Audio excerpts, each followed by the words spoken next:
Bapak Ibu rahmati Allah, saya tunjukkan dialog luar biasa. Inilah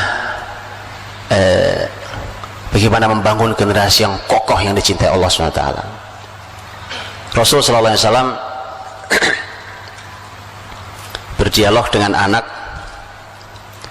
anak ini umuran SD kita, anak SD. Kalau di kita anak SD hari ini. SD paling tinggi 12 tahun kan?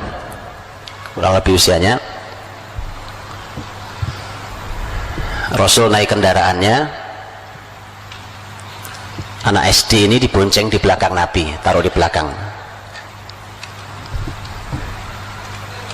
Lihat kan? Hadis menyebut seperti ini, dan ini yang bercerita langsung si anak SD ini, yang umur SD ini, yang kelak menjadi orang besar, orang luar biasa,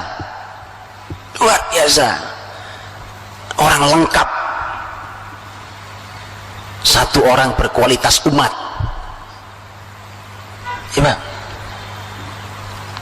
kesolehannya, ilmunya, kekuatannya, keahliannya, kepemimpinannya, lengkap ini orang. Bahkan umur 15 tahun di zaman dinasti di zaman Khalifah Umar bin Khattab diangkat menjadi staf ahli kekhilafahan. Iya, para sahabat sampai mengatakan kalau ada masalah-masalah berat, Umar tuh nanyanya ke dia nih. Anak kecil Pak, 16 tahun 16 tahun sekarang di mana anak kita? Yang bertutur langsung beliau ini, bagaimana caranya sampai jadi generasi sehebat beliau. Sentuhan Rasul SAW. Karena sahabat yang satu ini bertemu Nabi SAW itu di usianya kurang lebih 8 tahun. Jadi baru ketemu dengan Nabi itu kurang lebih umur 8 tahun. Bertemu hanya sampai umur 12 tahun karena Rasul wafat. Jadi sekolah zaman Nabi itu gak lama-lama Pak, cukup itu untuk mengawal negara. Sekolahnya cuma 4 tahun. Iya betulan ini, karena begitu 12 di masa kekhalifahan Abu Bakar, khilafah Abu Bakar Siddiq, kurang lebih 2 tahun setengah pas usia 12, 14 setengah kurang lebih, atau 15 tahun kemudian masuk Khalifah Umar, dan oleh Umar dipanggil dia di majelis resmi staf ahli, orang-orang penting, orang-orang berilmu di masa sahabat dikumpulin. Ternyata muncul anak kecil sampai sahabat lain heran, loh kok ini dimasukin, kalau segini kita di rumah juga punya anak kayak dia. Emang urusannya urusan umur ya kan? Kata Umar, ini bukan urusan umur, ayo kita tes yuk. Dites sama Umar, kita uji yuk gitu. Nah, jadi luar biasa. Ini anak sekolahnya cuma 4 tahun sama Nabi, dilanjutkan sama Abu Bakar kurang lebih 3 tahun. Dah sekolah 7 tahun. Gimana, ada kurikulum sekolah 7 tahun luar biasa. Sekolah kita lama banget, belasan tahun, pinter kagak, soleh enggak. Berarti kan ada yang salah Pak, ya kan? Berarti yang salah gitu loh. Ini sahabat betul, ini real, nyata. Beliau langsung yang bertutur tentang peristiwa yang mau saya sampaikan ini, bagaimana nasihat-nasihat Nabi sampai dia jadi orang kokoh luar biasa. Dan ini yang jadi modal penting buat kita terhadap generasi kita, bagaimana akan mereka menjadi generasi yang kokoh dicintai Allah.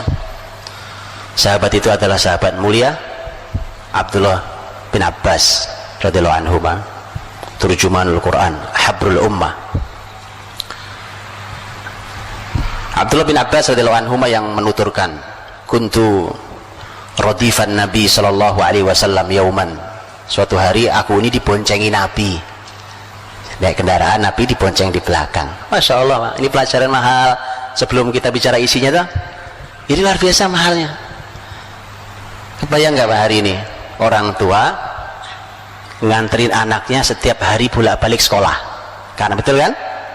Ini pelajarannya nih, ya kan? Naik ojek sekarang, masa bapaknya cuma jadi tukang ojek?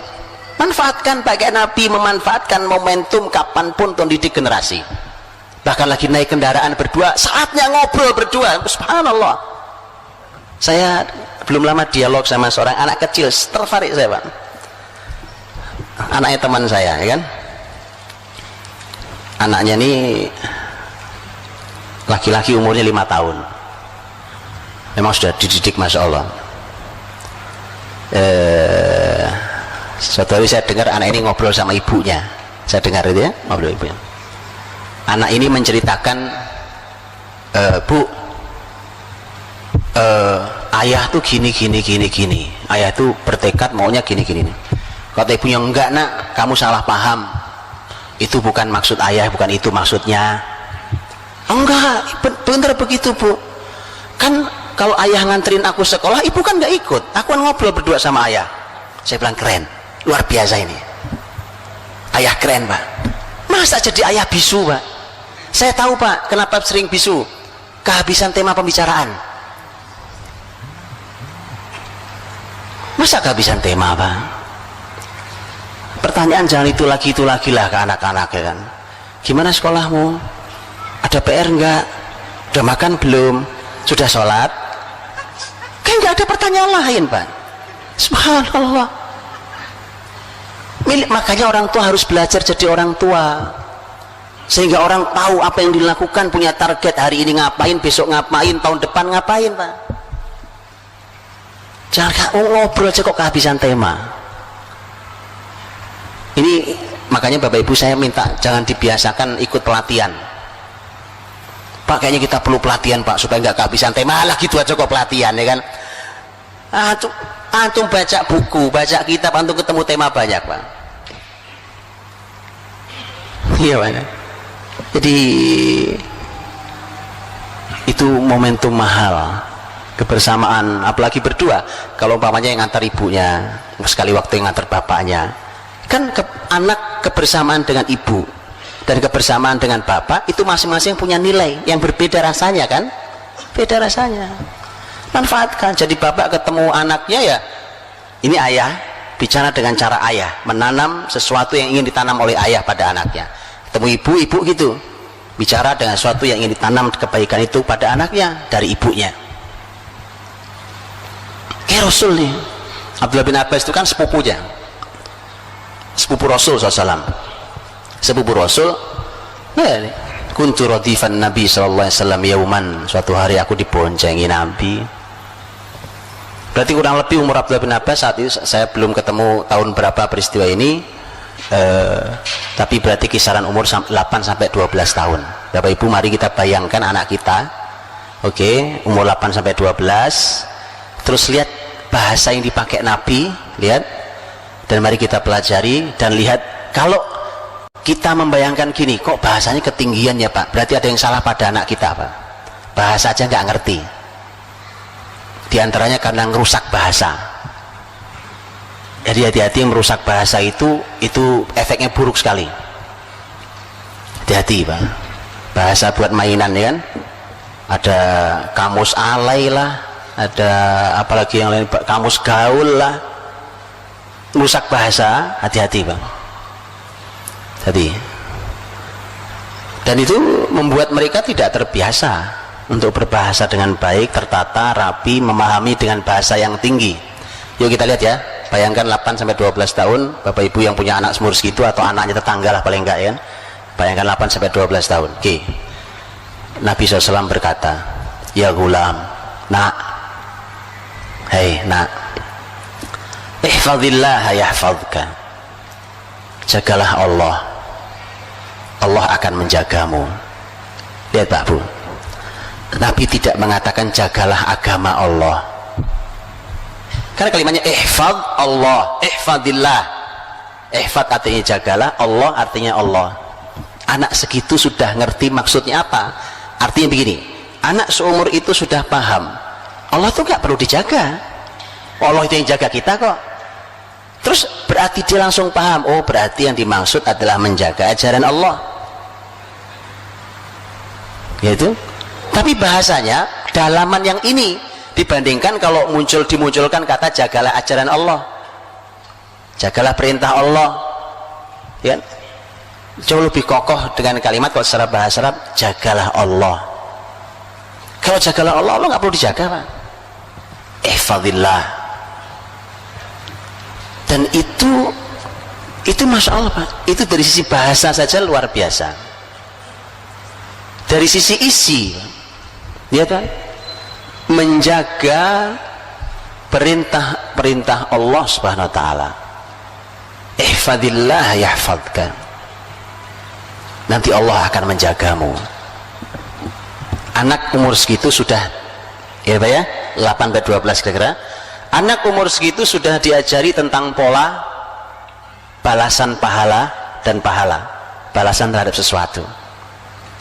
Harus begitu. Balasannya apa nih? Ayo nak, jagalah Allah, nanti kamu dapat 5.000 rupiah. Nggak ada. Walaupun sebenarnya pembahasan tentang memberikan anak hadiah berupa uang boleh, ya, tapi ada catatan berikutnya, ada catatan berikutnya ya. Tidak mutlak, tapi ada catatan berikutnya. Tapi kebiasaan kita membicarakan sesuatu, anak kalau bisa melakukan ini, kalau selalu balasannya adalah urusan dunia, itu tidak membuat mereka kokoh. Ayo nak, ini mau Ramadan, besok sahur kita mulai puasa ya. Anaknya bilang, dikasih apa nanti mah? Oke. Sekali lagi, memberi anak boleh, memberi anak boleh, tapi harus tahu caranya. Karena yang menjadi bahaya adalah ketika setiap amal yang muncul di kepala anak kita balasannya adalah dunia. Bukankah melakukan amal dengan harapan dunia adalah, kan? Betul? Riya? Kan riya itu kemusyrikan? Ya.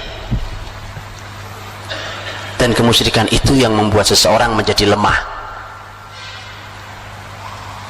Jadi anak umur segitu harus sudah mulai diajak pembicaranya tentang Allah yang balas. Nah, apa balasannya tadi? Ihfadillah yahfadka. Allah akan menjagamu.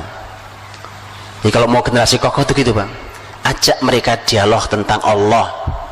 Kalau begini Allah yang ngasih balasan ke kamu nak, kamu akan dijaga Allah, kau akan dicintai Allah, kau minta apa saja Allah akan dengarkan kamu.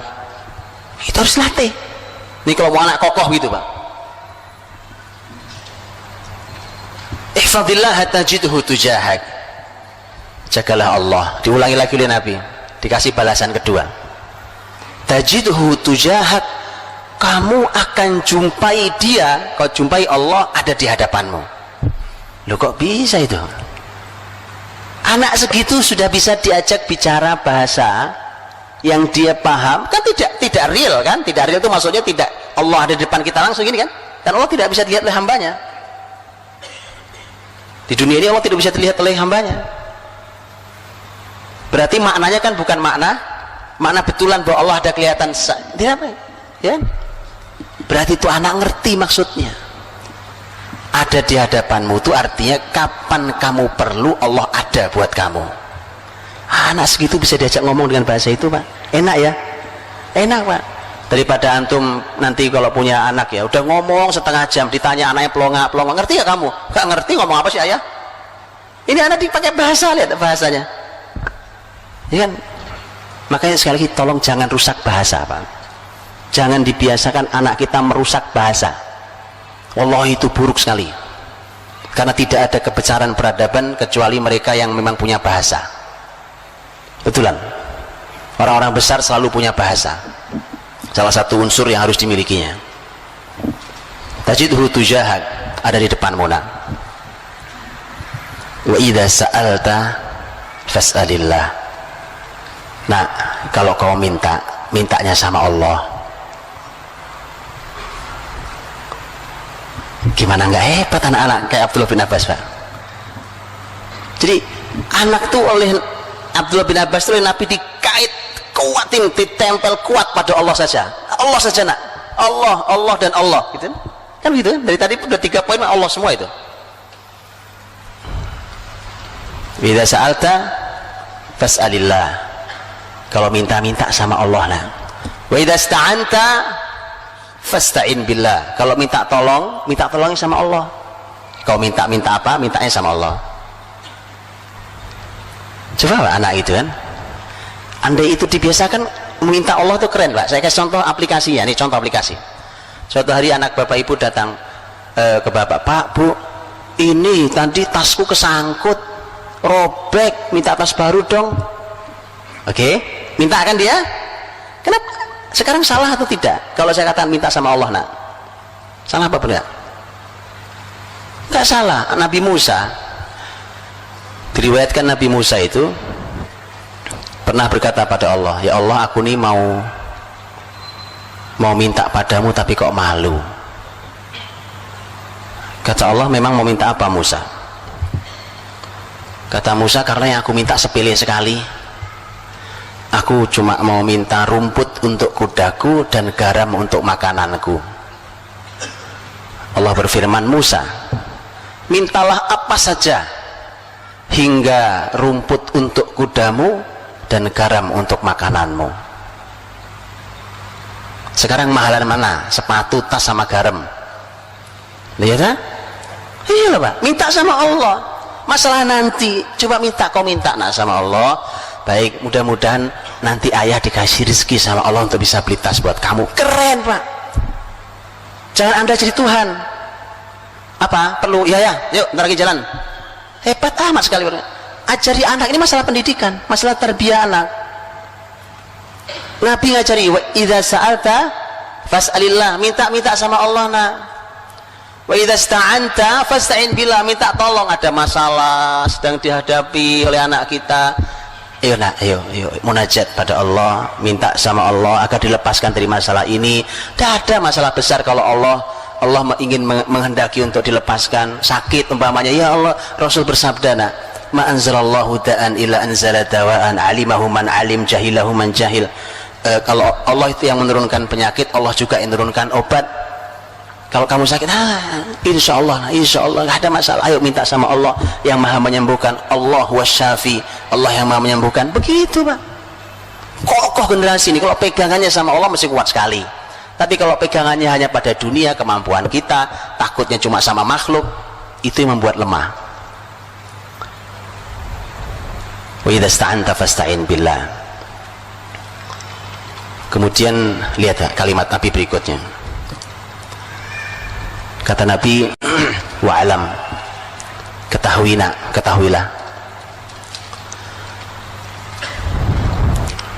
law ijtama'atil umma ala yanfa'u lan yanfa'uka illa bi syai'in qad katabahu Allahu lak. Kalau semua yang ada ini ingin memberimu kebaikan, ingin memberimu manfaat, itu tidak akan terjadi kecuali kalau memang itu takdirnya milikmu. Ditanam tauhid yang kuat. Generasi kuat memang begitu. Sebaliknya, wa in istama'u ala ayyadurruk bi syai'in la yadurruka bi syai'in illa qad katabahu Allahu 'alaik.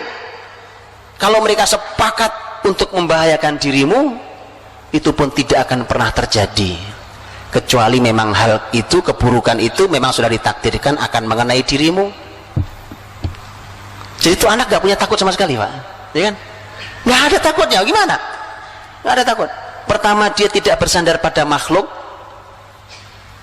karena tadi Nabi katakan, ya anggaplah semua orang pengen membantumu, itu kalau bukan takdirmu kamu nggak dapat bantuan itu.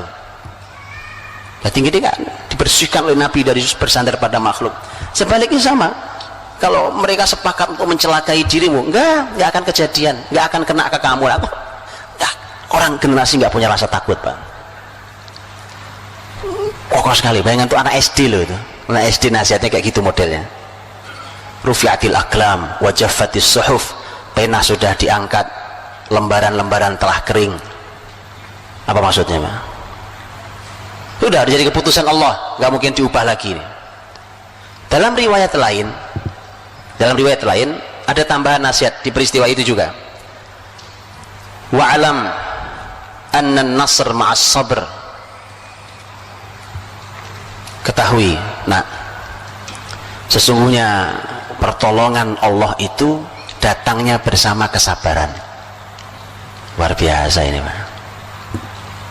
Ini konsep hidup ya Pak.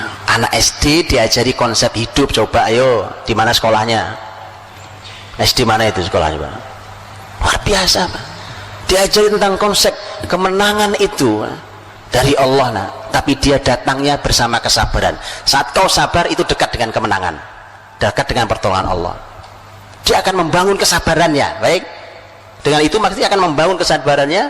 Dia akan bangun kesabaran karena berharap dapat pertolongan Allah. Wa alam anna nasr ma'as sabr.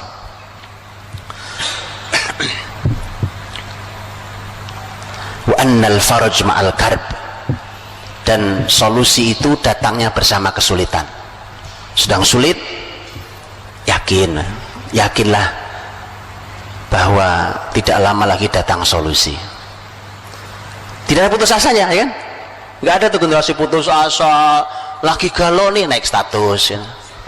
Nggak ada Pak, nggak ada generasi begitu tuh, nggak ada. Nggak di Islam, nggak ada di Islam generasi kayak begitu tuh.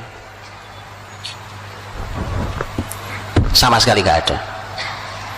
Lihat generasi Abdullah bin Abbas disampaikan Nabi, solusi itu nak datangnya bersama kesulitan. Makanya Abdullah bin Abbas ketika menafsirkan ayat inna ma'al usri yusra wa inna ma'al usri yusra, inna ma'al usri yusra, 2 kali itu, dan sesungguhnya bersama kesulitan ada kemudahan, sesungguhnya bersama kesulitan ada kemudahan. 2 kali diulang. Apa kalimat Abdullah bin Abbas? Kalimat Abdullah bin Abbas bahwa dengan ayat ini maka kesulitan tidak mungkin mengalahkan kemudahan 2 kali. Dari mana diambilnya?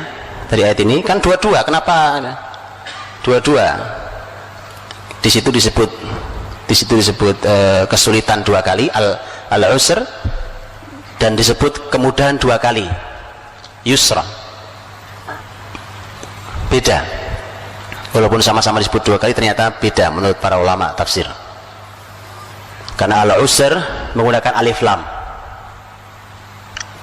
kesulitan pakai alif lam di ayat itu. Kemudahan ada alif lamnya enggak?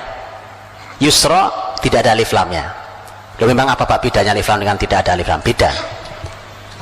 Sesuatu kalau ada alif lamnya maka bendanya sama. Itu juga. Ini air, kalau dibunyikan alma, airnya ini juga. Enggak ada air yang ini, kan ada air, ini ada air, ada air. Tapi yang saya maksud cuma ini. Walau disebut 2 kali kata kesulitan, tapi dengan menggunakan alif lam, maka berarti jenis kesulitannya sama, itu aja. Tapi yusronya, kemudahannya tidak ada alif lamnya. Berarti kemudahan itu tidak satu jenis. Mudah. Lihat bedanya Quran Pak, cara membahas Quran yang Masya Allah, ya kan? Nah, Abdullah bin Abbas masuk itu konsep lah itu. Ketahui nak, solusi itu hadir. Wa alam anna an-nasr ma'as sabr wa al-farj ma'al karb wa anna ma'al usri yusra. Dan ketahuilah bahwa sesungguhnya bersama kesulitan ada kemudahan. Jadi intinya bagaimana Rasul SAW, saya cuma memberikan satu potret contoh tentang bagaimana hadir generasi yang dahsyat, yang luar biasa. Ternyata isi pesan menyampaikannya seperti ini ternyata modelnya. Padahal itu untuk anak lulusan, anak SD belum lulus usianya. Pantas mereka menjadi generasi yang luar biasa.